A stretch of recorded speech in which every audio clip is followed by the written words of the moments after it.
നമസ്കാരം. ഇന്ന് നമുക്ക് ഒരു ഫാൻറ്റസിയെക്കുറിച്ചാകാം. ഫാൻറ്റസി എന്നാൽ ഭ്രമകൽപ്പിതമായ ലോകം. നമ്മളെ എന്നും വിസ്മയത്തിലാഴ്ത്തുകയും നമ്മളെ അത്ഭുത പരതന്ത്രരാക്കുകയും ചെയ്ത അന്യഗ്രഹ ജീവികളെക്കുറിച്ചുള്ള കുറേ വിജ്ഞാന ശകലങ്ങളിലൂടെ നമുക്ക് സഞ്ചരിക്കാം. നമുക്കറിയാം, ഈയിടയ്ക്കാണ് മെയ് മാസം 8-ാം തീയതി നാളന്ന് വരെ രഹസ്യമാക്കി വച്ചിരുന്ന കുറേ രേഖകൾ അമേരിക്കയിലെ പെൻറ്റഗൺ പുറത്തുവിടുകയുണ്ടായി. ഇതിനെ UFO ഡോക്യുമെൻറ്റ്സ് എന്ന് പറയുക. ഈ UFO എന്ന് പറഞ്ഞാൽ അൺഐഡൻറ്റിഫൈഡ് ഫ്ലൈയിങ് ഓബ്ജക്ട്സ്, അതായത് നമുക്ക് തിരിച്ചറിയാൻ പെടാത്ത കുറേ സംഭവങ്ങളുടെയൊക്കെ വിവരണങ്ങളൊക്കെയാണ് UFO ഉൾക്കൊള്ളുന്നത്. ഇത് 162 രേഖകൾ ഉൾപ്പെടുന്നതാണ് ഈ UFO ഡോക്യുമെൻറ്റ്സ്. അതിൽ 38ഓളം വീഡിയോസ് ഉണ്ട്, ഏതാണ്ട് ഒരു 14 ഫോട്ടോസ് ഉണ്ട്. നമ്മൾ അന്ന് വരെ വിശ്വസിച്ചു കൊണ്ടിരുന്നത് ഒരു അന്യഗ്രഹ ജീവിക്ക് ഭൂമിയിലേക്ക് വരണമെങ്കിൽ അത് അത്രമേൽ സാങ്കേതികമായിട്ട് മുന്നിട്ട് നിൽക്കുന്ന ഒരു വിഭാഗത്തിന് മാത്രമേ സാധിക്കുള്ളൂ എന്നാണ്. അത് ഒരു സംശയം വേണ്ട, അക്കാര്യത്തിൽ അതങ്ങനെ തന്നെയാണ്, അതിൽ യാതൊരു മാറ്റമില്ല. പക്ഷെ അത് എളുപ്പം സാധിക്കുമോ?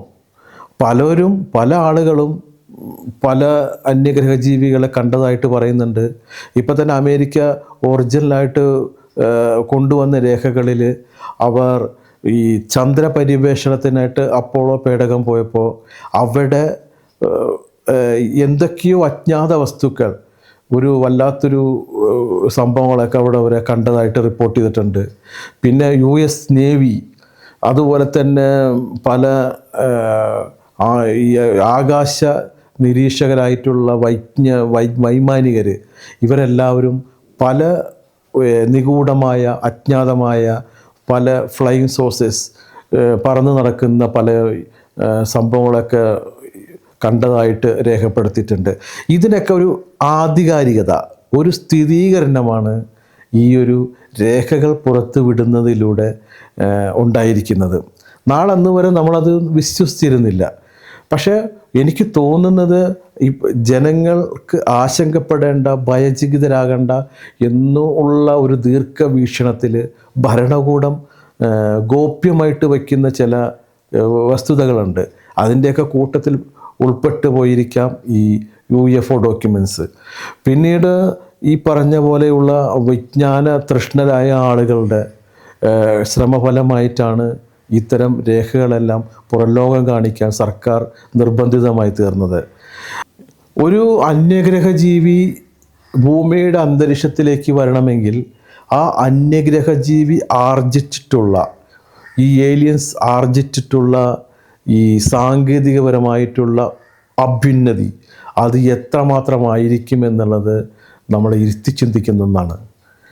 അതായത് ഈ പ്രപഞ്ചം എന്നുള്ളത് എത്ര വിശാലമാണ്, അത് നമ്മുടെയൊക്കെ ചിന്തകളിൽ എത്തുന്നതിനേക്കാളും അപ്പുറം വ്യാപ്തിയുള്ളതാണ് ഈ പ്രപഞ്ചം എന്ന് പറഞ്ഞു കഴിഞ്ഞാൽ. ഈ സൂര്യൻ എന്ന് പറയുന്നത് 15 കോടി കിലോമീറ്ററിനപ്പുറം നിൽക്കുന്ന നമ്മുടെ ഏറ്റവും അടുത്ത നക്ഷത്രമാണ്, നമ്മുടെ സ്വന്തം നക്ഷത്രം. ഈ സൂര്യൻ്റെ വലുപ്പം തന്നെ ഏകദേശം 13 ലക്ഷം ഭൂമിയെ അതിൻ്റെ ഉള്ളിലേക്ക്, സൂര്യനെ 2ആയി ഛേദിച്ചാൽ അതിൻ്റെ ഉള്ളിലേക്ക് ഇടാൻ സാധിക്കും. അത്ര ഭീമാകാരമാണ് സൂര്യൻ്റെ വലിപ്പം എന്ന് പറഞ്ഞു കഴിഞ്ഞാൽ. സൂര്യൻ കഴിഞ്ഞ് അടുത്ത നമ്മുടെ സമീപസ്ഥനായ നക്ഷത്രമാണ് പ്രോക്സിമ സെഞ്ചുറി എന്ന് പറയുന്നത്. ഈ പ്രോക്സിമ സെഞ്ചുറിയിലേക്ക് ദൂരം എന്ന് പറഞ്ഞാൽ ഇപ്പോൾ നമ്മൾ സ്വായത്തമാക്കിയിട്ടുള്ള പ്രൊപ്പൽഷൻ ടെക്നോളജിയിൽ, അതായത് ശൂന്യാകാശ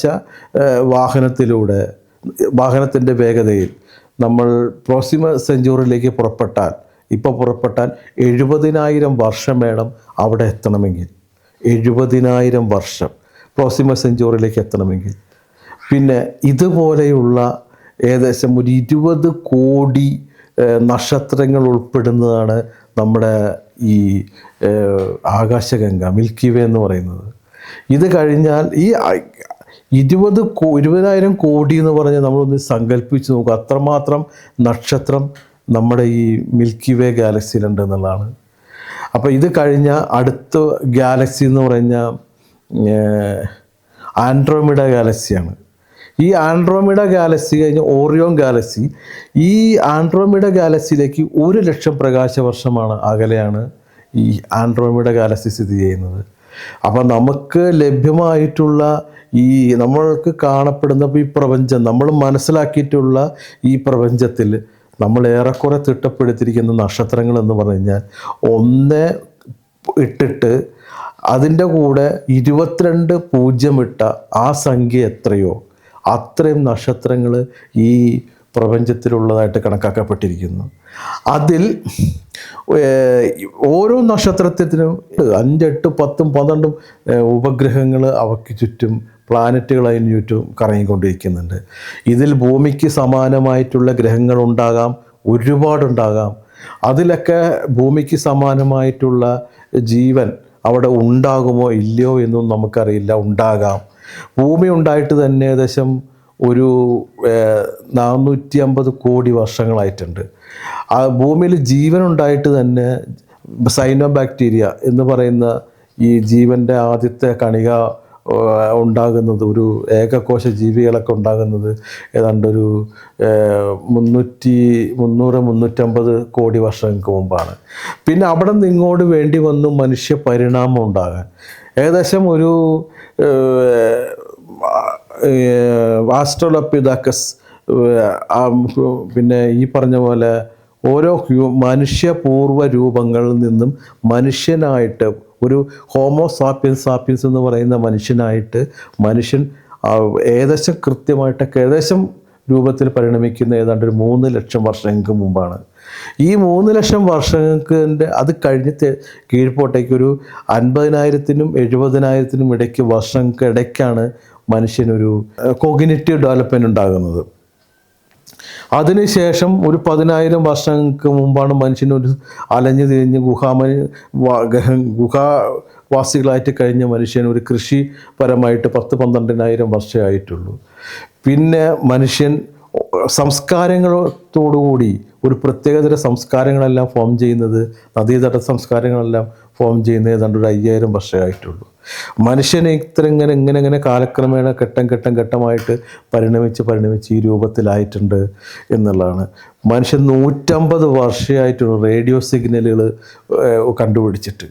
അപ്പോൾ ഈ കമ്മ്യൂണിക്കേഷൻ, അപ്പോൾ ഇതുപോലെ മറ്റൊരു പ്ലാനറ്റിൽ ഇങ്ങനെ ഒരു വികാസ പരിണാമങ്ങളിലൂടെ ഒരു ജീവി ഫോം ചെയ്യണമെങ്കിൽ, അതും അത്ഭുതപൂർവമായിട്ടുള്ള ടെക്നോളജി സ്വായത്തമാക്കത്തക്ക വിധം ഒരു ജീവി ഫോം ചെയ്യേണ്ടത് വരണമെങ്കിൽ അത് കുറച്ച് ചിന്തിക്കേണ്ട ഒരു കാര്യം തന്നെയായിരുന്നു. ഭൂമിക്ക് സമാനമായ ഗ്രഹമുണ്ടായാൽ പോരാ, അവിടെ ജീവി ഉണ്ടായാൽ പോരാ. ജീവി എന്ന് വെച്ചാൽ മത്സ്യം, പല ജീവികളുണ്ട്. ഈ ജീവി ഉണ്ടായാൽ പോരാ, അതിൽ ഈ ബുദ്ധിപരമായിട്ട് മുന്നോട്ട് പോകുന്ന ജീവി ഉണ്ടാകണം. അതുമാത്രമുണ്ട്, ബുദ്ധിയുള്ള ജീവി ഉണ്ടായാൽ പോരാ, ശാസ്ത്രീയ പുരോഗതി ഉണ്ടാവണം. ശാസ്ത്രീയ പുരോഗതി ഉണ്ടായാൽ മാത്രം പോരാ, ഇത്തരം റേഡിയോ സിഗ്നലുകളെല്ലാം കണ്ടെത്തി ആ ജീവി ഇൻ്റർപ്ലാനറ്ററി ജീവിയായിട്ട് പരിണമിക്കണം. ഇൻ്റർപ്ലാനറ്ററി ജീവിയായിട്ട് പരിണമിച്ചാൽ പോരാ, ഇൻ്റർസ്റ്റെല്ലാർ ജീവിയായിട്ട് മാറണം.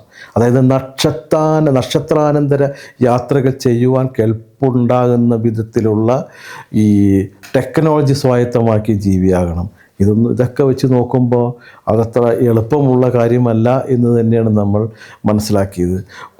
കൂടാതെ മറ്റൊരു പ്ലാനറ്റിൽ അതിജീവിച്ച് പരിണമിച്ച് വന്ന ജീവി ഭൂമിയുടേതായിട്ടുള്ള ഹൈ പ്രഷറിലും നല്ലൊരു കട്ടിയുള്ള അന്തരീക്ഷത്തിലും അതിജീവിച്ച് ഇവിടുത്തെ ഒരു പ്രത്യേക സാഹചര്യത്തിൽ ഇങ്ങോട്ട് മുന്നോട്ട് വന്ന് അതിജീവിക്കാൻ സാധിക്കുമെന്ന് നമുക്ക് പെട്ടെന്ന് അങ്ങനെ ഉൾക്കൊള്ളാൻ പറ്റിയ ഒരാശയമായിരുന്നില്ല. അതുപോലെ തന്നെ പ്രപഞ്ചം വികസിച്ചു കൊണ്ടിരിക്കുകയാണ്. പ്രകാശത്തേക്കാൾ വേഗതയിൽ അകലെ കിടക്കുന്ന നക്ഷത്രങ്ങളെല്ലാം സ്പേസ് അങ്ങനെ വികസിച്ചു കൊണ്ടിരിക്കുകയാണ്. അപ്പോൾ ഈ അകലെ കിടക്കുന്ന, അത്യഗാധമായി അകലെ കിടക്കുന്ന ഒരു ജീവി ഇങ്ങോട്ട് വരാൻ ശ്രമിച്ചാൽ ആ ജീവി പ്രപഞ്ച വികാസം കൊണ്ട് തന്നെ ആ ജീവി ഇങ്ങനെ പിന്നിലേക്ക് അങ്ങനെ എത്തപ്പെടാൻ പറ്റാതെ തള്ളി പോകുന്നതാണ്. ഈ ഒരു വസ്തുതകളൊക്കെ നിൽക്കുമ്പോഴാണ് നമ്മൾ അന്യഗ്രഹ ജീവികൾ ഭൂമിയിലേക്ക് വന്നിട്ടുണ്ടാകുമോ എന്നുള്ളൊരു സാധ്യതയെക്കുറിച്ച് ചിന്തിച്ചത്. അപ്പോൾ ഇത്തരം സാഹചര്യങ്ങളിലെല്ലാം അതിജീവിച്ചുകൊണ്ട് പല ജീവികളും മുന്നോട്ട് വന്നിട്ടുണ്ടെങ്കിൽ തന്നെ അത് ഇപ്പോൾ അമേരിക്കൻ സർക്കാർ പറയുന്നത് വന്നിട്ടുണ്ട് എന്ന് തന്നെയാണ്. പല നാവിഗേഷൻ ഏജൻസികളും അത് കണ്ടെത്തുകയുണ്ടായി, പല സൈനികമായിട്ടുള്ള ഏജൻസികളും കണ്ടെത്തുകയുണ്ടായി. 2 സ്പേസ് ശാസ്ത്രജ്ഞന്മാരാണ് അവർ, എഡ്വേർഡ് ആൻഡ് ജെയിംസ്. ഇവർ ജെമിനി 4 എന്ന ഒരു സ്പേസ് ഷിപ്പിൽ ഇവർ 100 കിലോമീറ്റർ മുകളിലായിട്ട് ഭൂമിയെ ഇങ്ങനെ ഭ്രമണം ചെയ്തുകൊണ്ടിരിക്കുമ്പോൾ അവരെ ശ്രദ്ധയപ്പെടുകയും ചെയ്ത അത് 20 മിനിറ്റോളം ചില UFOകൾ ഇവരെ പിന്തുടരുന്നതായിട്ട് ഇവർക്ക് അനുഭവപ്പെട്ടു. അവരത് യഥാവിധി സ്പേസ് സ്റ്റേഷനിലേക്ക് റിപ്പോർട്ട് ചെയ്യുകയാണ്. കൂടാതെ അമേരിക്കൻ സ്പേസ് ഏജൻസി ആയിട്ടുള്ള സ്കൈലാബിലുള്ള ജോലി ചെയ്തിരുന്ന ജാക്ക്, ഓവൻ, അലൻ എന്ന 3 ശാസ്ത്രജ്ഞന്മാർ, ഇവർ ഏകദേശം 10 മിനിറ്റോളം ഇതുപോലെയുള്ള ഒരു ശൂന്യാകാശ വാഹനം UFO ഇവരെ 10 മിനിറ്റോളം പിന്തുടരുന്നതായിട്ട് ഒരു റിപ്പോർട്ട് ചെയ്യുകയുണ്ടായി. 1976 ഇറാഖിലെ ടെഹ്റാനിൽ വെച്ച് ഈ വിവിധ വർണ്ണങ്ങൾ വാരി വിതറിക്കൊണ്ട് ഒരു UFO വാഹനം വട്ടമിട്ട് പറക്കുകയും അത് ജനങ്ങൾ ശ്രദ്ധിക്കുകയും ചെയ്തതായിട്ട് റിപ്പോർട്ട് ചെയ്തിട്ടുണ്ട്. കൂടാതെ റഷ്യയുടെയും അമേരിക്കയുടെയും ഒക്കെ പല ഈ വാർത്താ ഉപഗ്രഹങ്ങളും ഭൂമിയെ ചുറ്റിക്കൊണ്ടിരിക്കുന്നുണ്ട്.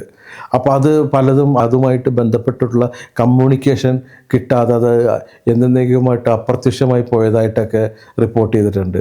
അതുപോലെ ഏറ്റവും പ്രധാനപ്പെട്ട 1947 മെക്സിക്കോയിലെ ഒരു റോസ്വെല്ലിൽ ഉണ്ടായിട്ടുള്ള ഒരു UFO തകർന്നു വീഴുകയും ജനങ്ങൾ അത് നേരിൽ കാണുകയും ചെയ്തു എന്നുള്ളതാണ്. ഈ റോസ്വെല്ലിലെ ഈ ഒരു പറക്കും തളിക തകർന്നു വീണത് വളരെയധികം പ്രസിദ്ധമായിട്ടുള്ള സംഭവമാണ്. ഇതുമാത്രമല്ല, ഒരുപാട് പറക്കും തളിക അനുഭവങ്ങൾ പലർക്കും ഉള്ളതായിട്ട് റിപ്പോർട്ട് ചെയ്തിട്ടുണ്ട്.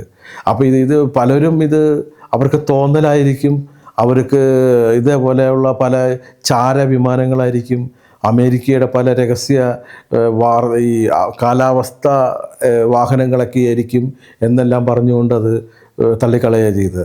പിന്നെ ഏരിയ 51 നമുക്കെല്ലാവർക്കും അറിയാവുന്ന കാര്യമാണ്. അമേരിക്കയുടെ അതിരഹസ്യമായിട്ടുള്ള ഒരു സ്ഥലമാണത്. വളരെ രഹസ്യമായ സങ്കേതമാണ്. അവിടെ അന്യഗ്രഹ പേടകം വന്ന് വീണു എന്നും അവിടുന്ന് ഈ അന്യഗ്രഹ പേടകത്തെയും ഒപ്പം തന്നെ 3 അന്യഗ്രഹ ജീവിയെയും അമേരിക്ക അക്വയർ ചെയ്തുകൊണ്ട് അവിടെ ഒരു വലിയൊരു പരീക്ഷണ ലബോറട്ടറി ഉണ്ടാക്കി. അങ്ങനെയാണ് അമേരിക്ക ഈ അന്യഗ്രഹ ജീവികളുടേതായിട്ടുള്ള ഈ വാഹനത്തിൻ്റെ വേഗത, അതിൻ്റെ ടെക്നോളജി ഇതെല്ലാം പഠിക്കാൻ ശ്രമിക്കുന്നതായിട്ടും ഒക്കെ ആയിട്ടാണ് ഈ ഏരിയ 51 ലാബിനെ പറ്റി പറഞ്ഞു കേൾക്കുന്നത്. അപ്പോൾ ഇതെല്ലാം അതിനിഗൂഢമാണ്. ഇതായാലും കുറേ രേഖകൾ പുറത്തു വിട്ടിട്ടുണ്ട്. അതിലെല്ലാം അന്യഗ്രഹ ജീവികളുടെ സാന്നിധ്യം ഉറപ്പിച്ചുകൊണ്ടുള്ള രേഖകളാണ് പുറത്തു വന്നിരിക്കുന്നത്. നമ്മൾ ഈ അന്യഗ്രഹ ജീവികൾ, ഈ പറക്കും തളികളും അന്യഗ്രഹ ജീവികളും ഒക്കെ ഉണ്ടോ എന്നുള്ളത് നമ്മൾ ഒരുപാട് സംശയങ്ങൾ ഉണ്ടാകത്തക്ക വിധത്തിലുള്ള നിർമ്മിതികൾ നമ്മുടെ ഭൂമിയിലുണ്ടായിട്ടുണ്ട്. അതിലൊന്നാണ് ഈ നമ്മുടെ സുപരിചിതമായിട്ടുള്ള പിരമിഡ്. ഈ പിരമിഡിനെ സംബന്ധിച്ച് പറഞ്ഞാൽ കിങ് ഖുഫുവിൻ്റെ ഒക്കെ പിരമിഡ് വളരെയധികം പ്രസിദ്ധമാണത്. ആരാണ് ഈ പിരമിഡ് ഉണ്ടാക്കിയത്? നമ്മളെപ്പോഴും നമ്മളെ അമ്പരപ്പിച്ചിട്ടുള്ളൊരു ചോദ്യമാണ്. ഇന്നത്തെ ടെക്നോളജി ഉണ്ടായിരുന്നില്ല. ഒരു 2500-1500 വർഷങ്ങൾക്കിടയിലാണ് പിരമിഡ് പണിയുന്നത്, BC. അപ്പോൾ ഇന്ന് ക്രെയിൻ സൗകര്യമോ ഇത്ര വലിയ കല്ല് അവിടെ കൊണ്ടെത്തിക്കാനുള്ള സൗകര്യങ്ങളൊന്നും അന്നുണ്ടായിരുന്നില്ല. ഇന്നത്തെ ടെക്നോളജി പോലും നമുക്ക് അതുപോലെയുള്ള ഒരു പിരമിഡ് പണിതെടുക്കുക എന്ന് പറഞ്ഞു കഴിഞ്ഞാൽ വലിയ ബുദ്ധിമുട്ടുള്ള കാര്യമാണ്. നടപ്പാവും തോന്നുന്നില്ല. അത്രമാത്രം വലുതാണ് ഈ പിരമിഡ് എന്ന് പറഞ്ഞു കഴിഞ്ഞാൽ. ഈ പിരമിഡിൽ ഉപയോഗിച്ചിരിക്കുന്ന കല്ലിന് ഏകദേശം ഒരു 15 ടൺ മുതൽ 20 ടൺ വരെ ഭാരമുണ്ട്. ഇതുപോലെ ഏകദേശം 23 ലക്ഷം കല്ലുകളാണ് ഈ പിരമിഡ് നിർമ്മാണത്തിനായിട്ട് ഉപയോഗിച്ചിരിക്കുന്നത്. അതായത് ഇന്നത്തെ ടെക്നോളജി ഒന്നും ഇല്ലാതിരുന്നൊരു കാലത്ത് 23 ലക്ഷം കല്ലുകൾ വച്ച് വളരെയധികം എൻജിനീയറിങ് തികവോടുകൂടി ഇത്രയും വർഷങ്ങൾക്ക് മുമ്പ് മനുഷ്യൻ ആ ഒരു നിർമ്മിതി ഉണ്ടാക്കിയിട്ടുണ്ടാകുമോ? അതിൽ ഏതെങ്കിലും ഒരു ബാഹ്യശക്തിയുടെ ഇടപെടൽ ഉണ്ടായിട്ടുണ്ടോ എന്നുള്ളത് നമുക്കിപ്പോഴും കൃത്യമായ ഉത്തരം തരാൻ സാധിക്കുന്നില്ല. കാരണം ടെക്നോളജി ഇല്ല. യാതൊരു വിധത്തിലുള്ള വാഹനങ്ങളോ യാതൊരു വിധത്തിലുള്ള കല്ല് വെട്ടിയുണ്ടാക്കുന്ന ടെക്നോളജി ഒന്നും അന്നില്ല. അന്നൊക്കെ ഈ ഒലീവിൻ്റെ എണ്ണ കൊണ്ടുണ്ടാക്കിയ വെളിച്ചത്തിലൊക്കെയാണ് മനുഷ്യനന്ന് ജീവിച്ചുകൊണ്ടിരുന്നത്, അതിപ്രാകൃതമായ സമൂഹത്തിൽ. അപ്പോൾ ഈ ഒരു പിരമിഡ് ഉണ്ടാക്കിയതിന് പിന്നിൽ എന്തെങ്കിലും ഒരു പൗരാണികമായിട്ടുള്ളൊരു ബാഹ്യശക്തി പ്രവർത്തിച്ചിട്ടുണ്ടോ എന്നുള്ളത് എന്നും കുറേ ആളുകൾ സന്ദേഹമുണ്ടാക്കുന്ന കാര്യമാണ്. അതുപോലെ തന്നെ നമ്മളെ വല്ലാതെ വിസ്മയിപ്പിച്ചിട്ടുള്ള ഒരു നിർമ്മിതിയാണ് എല്ലോറ ഗുഹാക്ഷേത്രം എന്ന് പറയുന്നത്. ഏകദേശം 1300 വർഷങ്ങൾക്ക് മുമ്പ് ഒരു നിർമ്മിച്ചതാണ് ഈ ക്ഷേത്രം എന്നാണ് അനുമാനിക്കുന്നത്. ഒരു വലിയൊരു പാറയിൽ അതിൽ മുകളിൽ നിന്ന് കൊത്തിയുണ്ടാക്കി ഒരു പ്രത്യേക തൂണുകളും കാര്യങ്ങളൊക്കെ ആയിട്ട് അതിഭീമമായ ഒരു ക്ഷേത്രം ഇന്നത്തെ സാങ്കേതികമായിട്ടുള്ള ടെക്നോളജിയിൽ ഉണ്ടാക്കാൻ നമുക്ക് സാധിച്ചൊന്നും വരില്ല. അത്ര കണ്ട് നമ്മൾ അമ്പരിപ്പിക്കുന്ന ഒരു ക്ഷേത്ര നിർമ്മിതിയാണ് എല്ലോറയിലെ ക്ഷേത്രം എന്ന് പറയുന്നത്. ഇത് നിർമ്മിക്കുമ്പോൾ ഒരു 80 ലക്ഷത്തോളം കല്ലുകൾ, പാറക്കല്ലുകൾ അവിടെ നിന്ന് നീക്കം ചെയ്യപ്പെട്ടിട്ടുണ്ട്. ഇതിൻ്റെ ഒന്നും യാതൊരു വിധത്തിലുള്ള ഈ കല്ല് അവിടെ നീക്കം പെട്ടതായിട്ട് യാതൊരു തെളിവുകളോ ഒന്നും അവിടെ ഇല്ല. അവിടെ നമുക്ക് അനുഭവപ്പെടില്ല. ഈ കല്ലുകൾ ഇത് വെട്ടി ചെത്തി മിനുക്കി എടുത്ത ശേഷമുണ്ടാകുന്ന ഈ പാറപ്പൊടികൾ എവിടെ കൊണ്ടിട്ടു? അത് അവിടെ യാതൊരു തെളിവുകളും അങ്ങനെ നമുക്ക് ലഭിക്കുന്നില്ല. പക്ഷേ ക്ഷേത്രം വളരെ വളരെ നല്ല ഭംഗിയിൽ കൊത്തിയുണ്ടാക്കപ്പെട്ട ആ ക്ഷേത്രം നമ്മളെപ്പോഴും വിസ്മയിപ്പിക്കുന്ന ആ ക്ഷേത്രത്തിൻ്റെ നിർമ്മിതിക്ക് പിന്നിൽ ഒരു മനുഷ്യേതരമായിട്ടുള്ളൊരു ബാഹ്യശക്തി ഉണ്ടായിട്ടുണ്ടോ എന്ന് വിസ്മയിച്ചാൽ അവരെ കുറ്റം പറയാൻ പറ്റില്ല. അത്രമേൽ പെർഫെക്റ്റായിട്ട് വളരെ ഫിനിഷിംഗ് ആയിട്ടാണ് ആ ക്ഷേത്രം അവിടെ നിർമ്മിച്ചിരിക്കുന്നത്. ഇന്നത്തെ ടെക്നോളജി പോലും ഇന്നത്തെ ഇത്രമേൽ അഭൂതപൂർവമായ വളർച്ച പ്രാപിച്ചിട്ടുള്ള സാങ്കേതികമായ ഉപകരണങ്ങൾ കൊണ്ടുപോലും നമുക്കത് എത്ര കൃത്യതയോടെ ഉണ്ടാക്കാൻ സാധിച്ചൊന്നും വരില്ല. അതാണ് എല്ലോറയിലെ ക്ഷേത്രത്തിൻ്റെ ഒരു പ്രത്യേകത. പിന്നെ നമ്മളെയൊക്കെ അമ്പരപ്പിക്കുന്ന ഒരു നിർമ്മിതി എന്ന് പറയുന്നത് പെറുവിലുള്ള നാസ്ക എന്ന് പറഞ്ഞ സ്ഥലത്തുള്ളൊരു നിർമ്മിതിയാണത്. അത് മല ഇങ്ങനെ മുകളിലുള്ള ഭാഗം ചെത്തി മിനുക്കി കളഞ്ഞ് അവിടെ ഒരു വലിയ അതിഭീമാകാരമായിട്ടുള്ള രീതിയിൽ ചില ചിത്രപ്പണികൾ ചെയ്തു വച്ചിട്ടുണ്ട്. ഈ ചിത്രപ്പണികൾ നമുക്ക് ഭൂമിയിൽ നിന്ന് നോക്കിയാൽ കാണാൻ സാധിക്കില്ല. മുകളിൽ നിന്ന് നോക്കിയാൽ മാത്രമേ നമുക്ക് ഈ പല പക്ഷികളുടെയും മൃഗങ്ങളുടെയും ഒക്കെ ചിത്രങ്ങൾ അവിടെ ഭൂമിയിൽ കൊത്തിവെച്ചിരിക്കുന്നത് കാണാൻ സാധിക്കുള്ളൂ. അതായത് മുകളിൽ നിന്ന് നോക്കുന്ന, സാധാരണ അന്നത്തെ മനുഷ്യനെ സംബന്ധിച്ചിടത്തോളം താഴെ നിന്ന് നോക്കേണ്ട ആവശ്യമേ ഉള്ളൂ, മുകളിൽ നിന്ന് നോക്കേണ്ട ആവശ്യമില്ല.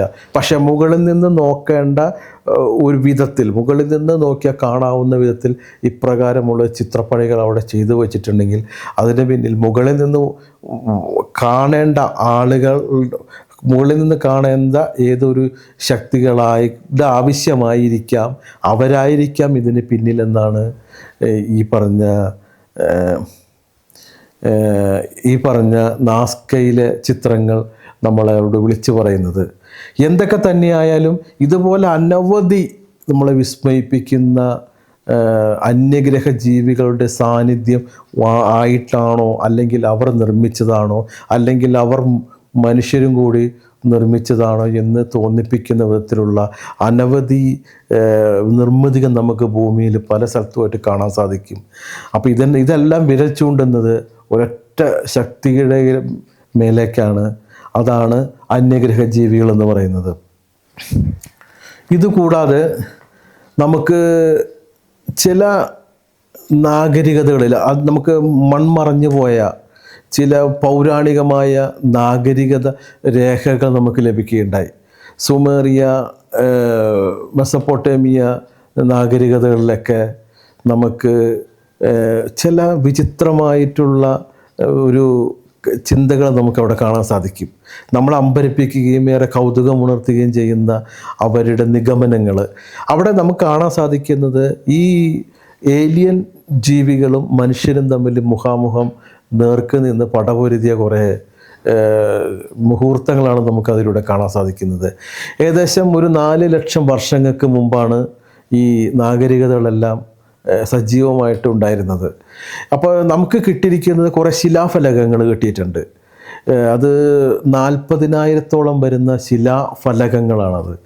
അതിൽ ക്യൂണിഫോം ലിപിയിലാണ് അവർ നമ്മളോട്, വരും തലമുറയോട് സംവദിക്കാൻ വേണ്ടി എഴുതി വച്ചിരിക്കുന്ന ക്യൂണിഫോം ലിപി. ഇത് ഈ ഇടയ്ക്ക് ഡീകോഡ് ചെയ്തെടുത്തിട്ടുണ്ട്. ഇത് പ്രകാരം ഒരു അനുനാഗികൾ എന്ന് പറയുന്ന ഒരു അന്യഗ്രഹ ജീവികളെക്കുറിച്ച് അതിൽ വ്യക്തമായിട്ട് പറയുന്നുണ്ട്. ഈ അനുനാഗികൾക്ക് ഭൂമിയിലേക്ക് വരുന്നതിന് ഒരു പ്രത്യേകമായ ഉദ്ദേശമുണ്ടായിരുന്നു. ഈ ഉദ്ദേശം എന്ന് വെച്ചാൽ അവരുടെ ഗ്രഹം, നീബ്രു ഗ്രഹത്തിൻ്റെ ഒരു ഹീറ്റിംഗ് അറ്റ്മോസ്ഫിയറിനെ പരിഹരിക്കാൻ വേണ്ടിയിട്ട്, ഒരു ഗ്രഹത്തിലെ തകരാറുകൾ അല്ലെങ്കിൽ അവരുടെ ശരീരത്തിൻ്റെ ഉണ്ടാകുന്ന തകരാറുകൾ പരിഹരിക്കാൻ വേണ്ടി അവർക്കൊരു പ്രധാനപ്പെട്ടൊരു മെറ്റൽ വേണമായിരുന്നു. അത് ഭൂമിയിൽ സമൃദ്ധമായിട്ടുണ്ടായിരുന്നു. അതാണ് മോണോ ആറ്റോമിക് ഗോൾഡ് എന്ന് പറയുന്നത്. ഇത് വളരെ വലിയൊരു കണ്ടൻസർ മെറ്റലാണത്.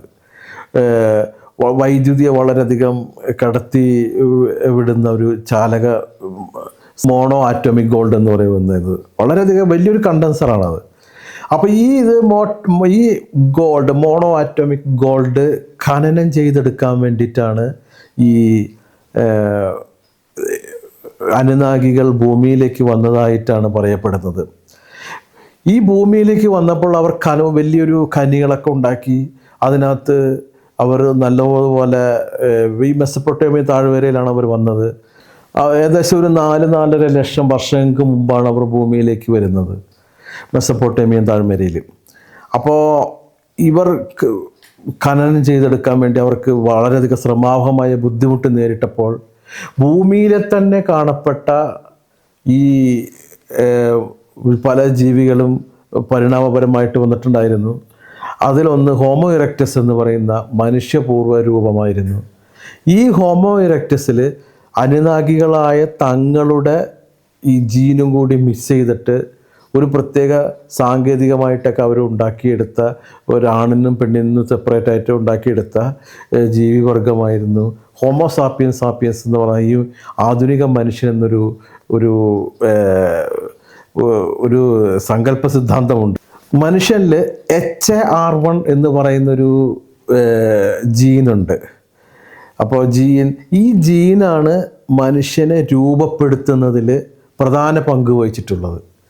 അപ്പോൾ ഈ ജീൻ HAR1 എന്ന് പറയുന്ന ഈ ജീൻ പുറത്തു നിന്ന് വന്നതാണോ അഥവാ എങ്ങനെയോ ആണ് മനുഷ്യനിലത് ഉണ്ടായത്. പക്ഷേ ഈ ഒരു നിഗൂഢ സിദ്ധാന്തവും ഇതുമായിട്ട് ഇങ്ങനെ ഒത്തൊരുമിപ്പിച്ചുകൊണ്ട് പ്രചരിപ്പിക്കുന്നതാണോ എന്നറിയില്ല.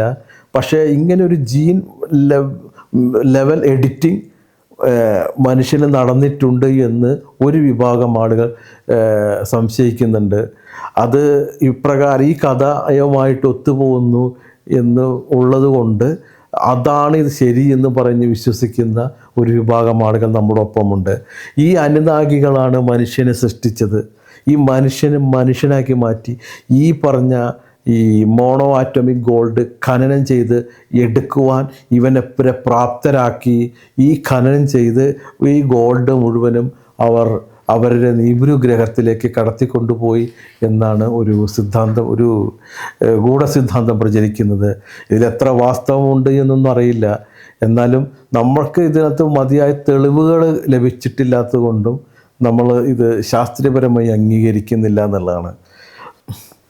ചൊവ്വ ഗ്രഹത്തിൽ നമുക്ക് കാണപ്പെട്ട ഒരു സിനോൺ മൂലകമുണ്ട്. വലിയൊരു ന്യൂക്ലിയർ എക്സ്പ്ലോഷൻ നടന്ന ശേഷം ഉണ്ടാകുന്ന ഒരു മൂലകമാണ് സിനോൺ എന്ന് പറയുന്ന മൂലകം. ഇത് ചൊവ്വയുടെ പ്രതലത്തിൽ നമുക്ക് കണ്ടെത്താൻ സാധിച്ചിട്ടുണ്ട്. അപ്പോൾ ഇപ്രകാരമുള്ള ന്യൂക്ലിയർ എക്സ്പ്ലോഷൻസ് ഈ അനുനാഗികൾ ചൊവ്വയിൽ വന്നതാണോ, ചൊവ്വയിൽ നിന്ന് മനുഷ്യൻ ഇവിടെ നിന്ന് വന്നതാണോ, ഈ എന്തായാലും ചൊവ്വയിൽ ഒരു ന്യൂക്ലിയർ എക്സ്പ്ലോഷൻ നടന്നതായിട്ടുള്ള തെളിവുകൾ നമുക്ക് കിട്ടിയിട്ടുണ്ട്. പിന്നെ ഈ പറയുന്ന പോലെ മനുഷ്യൻ ഈ സാപ്പിയൻസുമായിട്ട് പരിണമിക്കുന്ന പല മിസ്സിംഗ് ലിങ്കുകളൊക്കെ നമുക്ക് ലഭിക്കാതെ പോയിട്ടുണ്ട്. അപ്പോൾ ഇതെല്ലാം ചേർത്ത് വായിക്കുമ്പോൾ ഈ അനുനാഗികളാണ് മനുഷ്യനെ സൃഷ്ടിച്ചത്, മനുഷ്യനെ മനുഷ്യനാക്കി മാറ്റിയത്. അവരുടേതായിട്ടുള്ള സ്വർണം ഉത്ഖനനം ചെയ്തെടുക്കുവാനുള്ള ആവശ്യത്തിലേക്ക് വേണ്ടി മനുഷ്യനെ പരുവപ്പെടുത്തിയെടുക്കുകയായിരുന്നു. അങ്ങനെയാണ് മനുഷ്യന് എപ്പോഴും സ്വർണത്തോടുള്ള താല്പര്യം ഉള്ളത് എന്നൊക്കെ പ്രചരിപ്പിക്കുന്ന ആളുകളുണ്ട്. അപ്പോൾ ഇതെത്ര ഗൂഢസിദ്ധാന്തങ്ങൾ എന്ത് തന്നെയായാലും അതിനൊന്നും മതിയായ തെളിവുകൾ ശാസ്ത്ര സമൂഹത്തിന് നമുക്ക് ലഭിച്ചിട്ടില്ല. അതുകൊണ്ട് തന്നെ ഇത്തരം വാദങ്ങളെല്ലാം ബാലിശമായിട്ട് തന്നെയാണ് നമ്മൾ പരിഗണിക്കുന്നത്. എന്തായാലും അന്യഗ്രഹ ജീവികൾ ഈ ഭൂമിയിൽ വന്നിട്ടുണ്ട് എന്നുള്ളതിൻ്റെ തെളിവുകൾ അമേരിക്ക വിട്ടു. ഇതിൻ്റെയൊക്കെ അടിസ്ഥാനത്തിൽ നമുക്ക് ഇനി വരാൻ പോകുന്ന നാളുകളിൽ ഇത്തരം അന്യജീവികളുമായിട്ട് മനുഷ്യന് നേരിടേണ്ടി വരുമോ, അത് ശുഭകരമായി അവസാനിക്കുമോ, അതോ ദുരന്ത പര്യവസാനമായി ഭൂമിയുടെ നിലനിൽപ്പിന് തന്നെ ഒരു ചോദ്യചിഹ്നമായിട്ട് മാറുമോ എന്നറിയില്ല. ഇതെല്ലാം ഇനി വരാൻ പോകുന്ന പൂരമാണ്. എന്തായാലും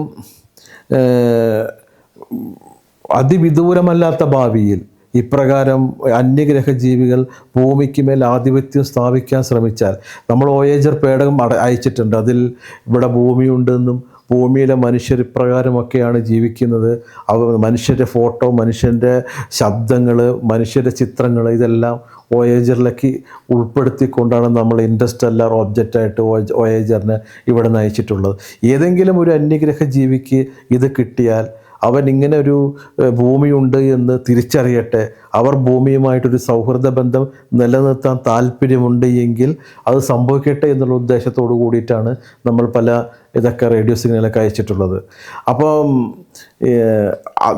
ഇതിന് നേരെ ഘടകവിരുദ്ധമായിട്ട് ഭൂമിയെ കീഴ്പ്പെടുത്താൻ വേണ്ടി അന്യഗ്രഹ ജീവികളുടെ സമൂഹം വന്നുകൂടാ എന്നൊന്നും നമുക്ക് ഇപ്പോൾ പറയാൻ സാധിക്കില്ല. എന്നിരുന്നാലും ശാസ്ത്രം വളരട്ടെ, ഇനിയും ഒരുപാട് കണ്ടുപിടുത്തങ്ങൾ ഉണ്ടാകട്ടെ. ഈ അന്യഗ്രഹ ജീവികളുമായിട്ട് ഇനി എന്തെങ്കിലും പ്ലാനറ്റുകൾ അവശേഷിക്കുന്നുണ്ടോ അന്നെല്ലാം സയൻസ് മനസ്സിലാക്കട്ടെ. മനുഷ്യനെ ഒരു പ്ലാനറ്ററി സ്പീഷീസാക്കി വളർത്താൻ നമ്മുടെ ശാസ്ത്രത്തിന് ഉതകട്ടെ. ഇത്രമാത്രം ആശംസിച്ചുകൊണ്ട് നിർത്തുന്നു. നന്ദി, നമസ്കാരം.